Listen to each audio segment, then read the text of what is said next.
नागपुर सूबे में राजा राम सिंह की रियासत थी। राजा राम सिंह पुश्तों से नागों की इबादत कर रहे थे। राम सिंह के इंतकाल के बाद उनके दो बेटे राजमणि और शिरोमणि पर सूबे की सारी जिम्मेदारी आ गई थी।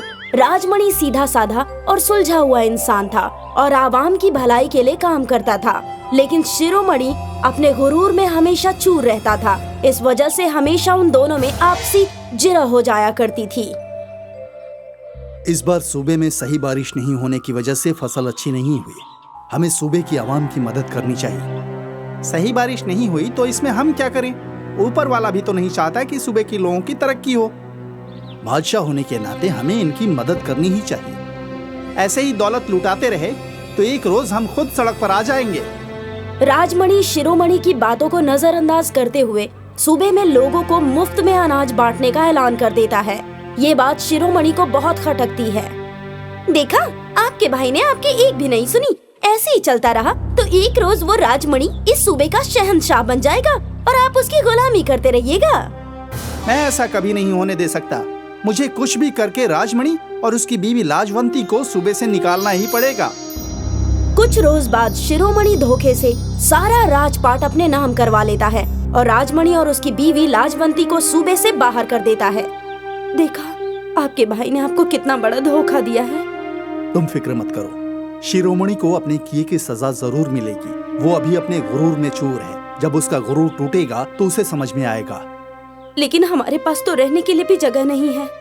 हम पुरखों के नाग मंदिर में जाकर रह सकते हैं। राजमणि और लाजवंती पुरखों के नाग मंदिर में जाकर रहने लगते हैं। राजमणि मजदूरी करने लगता है। उसे जो भी पैसा मिलता है उससे दोनों का गुजारा करते हैं। एक रोज लाजवंती मंदिर के आसपास की सफाई कर रही थी। तभी उसे एक सुनहरा अंडा मिलता है। ये सुनहरा अंडा किसका हो सकता है? देखने में तो बड़ा ही अजीब है। तभी एक खूबसूरत लड़की वहाँ आ जाती है। कौन हो तुम और यहाँ क्या कर रही हो? ये सुनहरा अंडा तुम्हारा है क्या? मैं इच्छाधारी नागिन हूँ और हाँ, ये सुनहरा अंडा मेरा ही है। मैंने देखा कि कैसे तुम्हारे देवर शिरोमणि ने तुम दोनों को महल से बेदखल कर दिया, लेकिन पुरखों से तुम दोनों हमारी इबादत करते आ रहे हो, इसलिए मैंने ये सुनहरा अंडा तुम्हें दिया है। लेकिन मैं इस अंडे का क्या करूंगी? ये नागिन का जादुई सुनहरा अंडा है। इससे तुम जो भी मांगोगी वो ये पूरी करता है। लेकिन हमें इस अंडे की क्या जरूरत है? हम यहाँ पर अपनी छोटी सी दुनिया में खुश हैं। मैं तुम्हारी ईमानदारी देखकर बहुत खुश हुई, लेकिन तुम्हें ये अंडा उस मगरूर शिरोमणि से लड़ने में मदद करेगा। इतना बोलकर वो लड़की नागिन में बदलकर चली जाती है। लाजवंती को ये देखकर हैरानी होती है और वो अंडे को अपने पास रख लेती है। एक रोज लाजवंती देखती है कि शिरोमणि कुछ मुफलिस किसानों पर अत्याचार कर रहा है, तो उसे जादुई अंडे का ख्याल आता है। जादुई अंडे, अपना करिश्मा दिखाओ और इस मगरूर शिरोमणि को सबक सिखा। इतना बोलते ही शिरोमणि फिसलकर गोबर में गिर जाता है और उसके सारे कपड़े गंदे हो जाते हैं। अरे ये क्या हो रहा है मेरे साथ? यकायक में भैंस के गोबर में कैसे गिर गया? तभी पास में खड़ी भैंस उसके ऊपर गोबर कर देती है। सभी शिरोमणि को देखकर हंसने लगते हैं। शिरोमणि गुस्से में वहाँ से चला जाता है। ऐसे ही एक रोज राजमणि और लाजवंती कहीं जा रहे थे। तभी रास्ते में उन्हें शिरोमणि मिलता है। तुम लोग अभी तक इस सूबे में ही हो? मुझे लगा ये सूबा छोड़कर कहीं दूर चले गए होगे। इतना गुरूर भी अच्छा नहीं है। मुझे कौन रोकेगा? मैं यहाँ का बादशाह हूँ। मैं कुछ भी कर सकता हूँ। ये बात सुनकर लाजवंती को गुस्सा आ जाता है और वो जादुई अंडे से कहती है, जादुई अंडे, अपना करिश्मा दिखाओ और इस मगरूर राजा का गुरूर चूर चूर कर दो। अंडा घूमने लगता है और तभी यकायक शिरोमणि तेजी से घूमने लगता है और वहीं पर गिर जाता है। ये मेरे साथ क्या हो रहा है? मैं यकायक घूमने कैसे लगा? शिरोमणि वहाँ से चला जाता है। राजमणि को समझ नहीं आता कि एकाएक ये कैसे हुआ। लाजवंती इच्छाधारी नागिन और उसके जादुई अंडे के मुतालिक राजमणि को सब कुछ बताती है।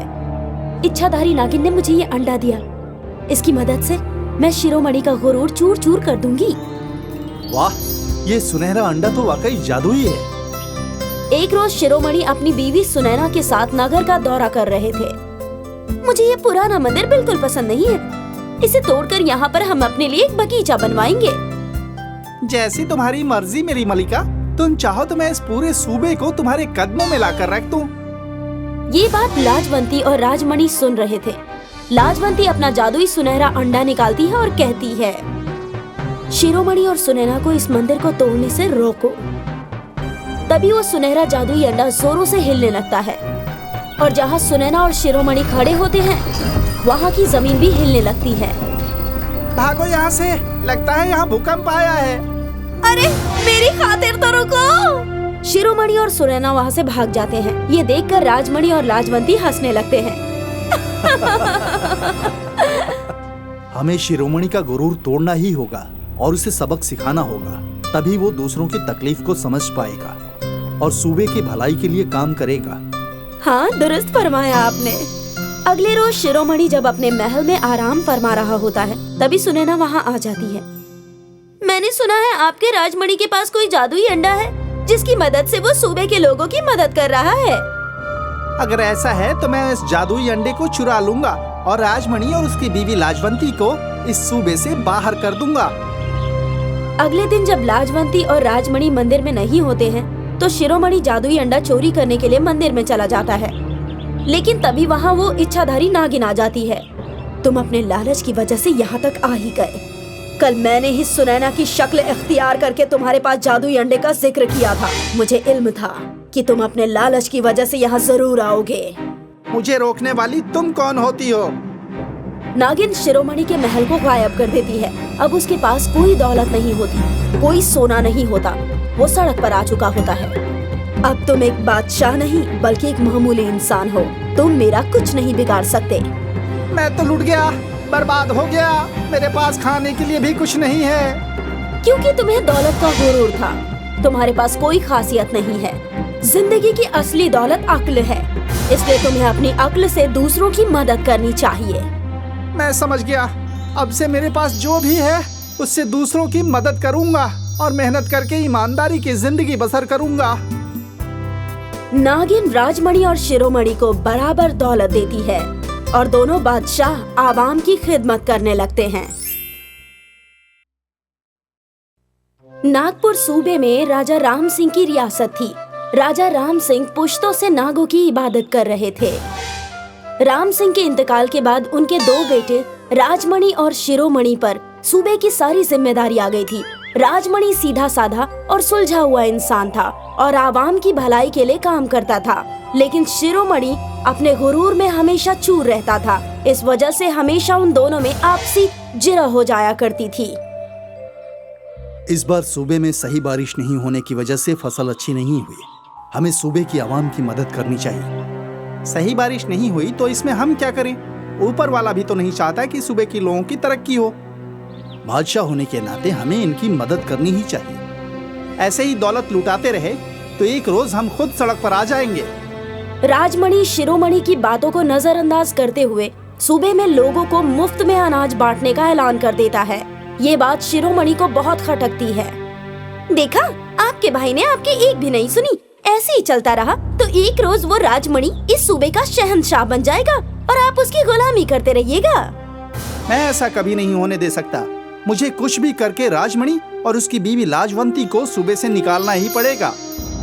कुछ रोज बाद शिरोमणि धोखे से सारा राजपाट अपने नाम करवा लेता है और राजमणि और उसकी बीवी लाजवंती को सूबे से बाहर कर देता है। देखा, आपके भाई ने आपको कितना बड़ा धोखा दिया है। तुम फिक्र मत करो, शिरोमणि को अपने किए की सजा जरूर मिलेगी। वो अभी अपने गुरूर में चूर है। जब उसका गुरूर टूटेगा तो उसे समझ में आएगा। लेकिन हमारे पास तो रहने के लिए भी जगह नहीं है। हम पुरखों के नाग मंदिर में जाकर रह सकते हैं। राजमणि और लाजवंती पुरखों के नाग मंदिर में जाकर रहने लगते हैं। राजमणि मजदूरी करने लगता है। उसे जो भी पैसा मिलता है उससे दोनों का गुजारा करते हैं। एक रोज लाजवंती मंदिर के आसपास की सफाई कर रही थी, तभी उसे एक सुनहरा अंडा मिलता है। ये सुनहरा अंडा किसका हो सकता है? देखने में तो बड़ा ही अजीब है। तभी एक खूबसूरत लड़की वहाँ आ जाती है। कौन हो तुम और यहाँ क्या कर रही हो? ये सुनहरा अंडा तुम्हारा है क्या? मैं इच्छाधारी नागिन हूँ और हाँ, ये सुनहरा अंडा मेरा ही है। मैंने देखा कि कैसे तुम्हारे देवर शिरोमणि ने तुम दोनों को महल से बेदखल कर दिया, लेकिन पुरखों से तुम दोनों हमारी इबादत करते आ रहे हो, इसलिए मैंने ये सुनहरा अंडा तुम्हें दिया है। लेकिन मैं इस अंडे का क्या करूँगी? ये नागिन का जादुई सुनहरा अंडा है। इससे तुम जो भी मांगोगी वो ये पूरी करता है। लेकिन हमें इस अंडे की क्या जरूरत है? हम यहाँ पर अपनी छोटी सी दुनिया में खुश हैं। मैं तुम्हारी ईमानदारी देखकर बहुत खुश हुई, लेकिन तुम्हें ये अंडा उस मगरूर शिरोमणि से लड़ने में मदद करेगा। इतना बोलकर वो लड़की नागिन में बदलकर चली जाती है। लाजवंती को ये देखकर हैरानी होती है और वो अंडे को अपने पास रख लेती है। एक रोज लाजवंती देखती है कि शिरोमणि कुछ मुफलिस किसानों पर अत्याचार कर रहा है, तो उसे जादुई अंडे का ख्याल आता है। जादुई अंडे, अपना करिश्मा दिखाओ और इस मगरूर शिरोमणि को सबक सिखा। इतना बोलते ही शिरोमणि फिसलकर गोबर में गिर जाता है और उसके सारे कपड़े गंदे हो जाते हैं। अरे ये क्या हो रहा है मेरे साथ? यकायक में भैंस के गोबर में कैसे गिर गया? तभी पास में खड़ी भैंस उसके ऊपर गोबर कर देती है। सभी शिरोमणि को देखकर हंसने लगते हैं। शिरोमणि गुस्से में वहाँ से चला जाता है। ऐसे ही एक रोज राजमणि और लाजवंती कहीं जा रहे थे। तभी रास्ते में उन्हें शिरोमणि मिलता है। तुम लोग अभी तक इस सूबे में ही हो? मुझे लगा ये सूबा छोड़कर कहीं दूर चले गए होगे। इतना गुरूर भी अच्छा नहीं है। मुझे कौन रोकेगा? मैं यहाँ का बादशाह हूँ, मैं कुछ भी कर सकता हूँ। ये बात सुनकर लाजवंती को गुस्सा आ जाता है और वो जादुई अंडे से कहती है, जादुई अंडे, अपना करिश्मा दिखाओ और इस मगरूर राजा का गुरूर चूर चूर कर दो। अंडा घूमने लगता है और तभी यकायक शिरोमणि तेजी से घूमने लगता है और वहीं पर गिर जाता है। ये मेरे साथ क्या हो रहा है? मैं यकायक घूमने कैसे लगा? शिरोमणि वहाँ से चला जाता है। राजमणि को समझ नहीं आता कि एकाएक ये कैसे हुआ। लाजवंती इच्छाधारी नागिन और उसके जादुई अंडे के मुतालिक राजमणि को सब कुछ बताती है। इच्छाधारी नागिन ने मुझे ये अंडा दिया, इसकी मदद से मैं शिरोमणि का गुरूर चूर चूर कर दूंगी। वाह, ये सुनहरा अंडा तो वाकई जादुई है। एक रोज शिरोमणि अपनी बीवी सुनैना के साथ नगर का दौरा कर रहे थे।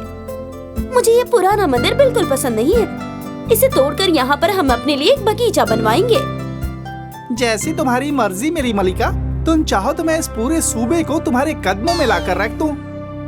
ये बात लाजवंती और राजमणि सुन रहे थे। लाजवंती अपना जादुई सुनहरा अंडा निकालती है और कहती है, शिरोमणि और सुनैना को इस मंदिर को तोड़ने से रोको।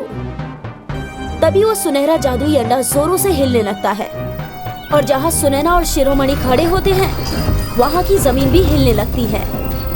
भागो यहाँ से, लगता है यहाँ भूकंप आया है। अरे मेरी खातिर तो रुको। शिरोमणि और सुनैना वहाँ से भाग जाते हैं। ये देखकर राजमणि और लाजवंती हंसने लगते हैं।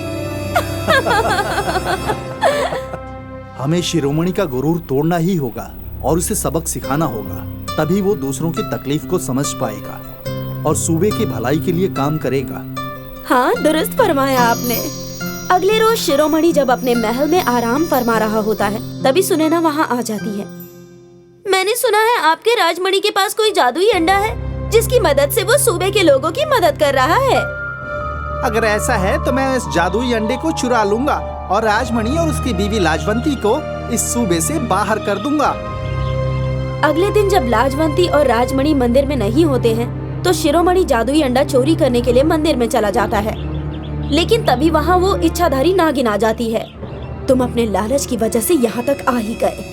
कल मैंने ही सुनैना की शक्ल इख्तियार करके तुम्हारे पास जादुई अंडे का जिक्र किया था। मुझे इल्म था कि तुम अपने लालच की वजह से यहाँ जरूर आओगे। मुझे रोकने वाली तुम कौन होती हो? नागिन शिरोमणि के महल को गायब कर देती है। अब उसके पास कोई दौलत नहीं होती, कोई सोना नहीं होता। वो सड़क पर आ चुका होता है। अब तुम एक बादशाह नहीं बल्कि एक मामूली इंसान हो। तुम मेरा कुछ नहीं बिगाड़ सकते। मैं तो लुट गया, बर्बाद हो गया। मेरे पास खाने के लिए भी कुछ नहीं है। क्योंकि तुम्हें दौलत का गुरूर था। तुम्हारे पास कोई खासियत नहीं है। जिंदगी की असली दौलत अक्ल है, इसलिए तुम्हें अपनी अक्ल से दूसरों की मदद करनी चाहिए। मैं समझ गया। अब से मेरे पास जो भी है उससे दूसरों की मदद करूंगा और मेहनत करके ईमानदारी की जिंदगी बसर करूंगा। नागिन राजमणि और शिरोमणि को बराबर दौलत देती है और दोनों बादशाह आवाम की खिदमत करने लगते हैं।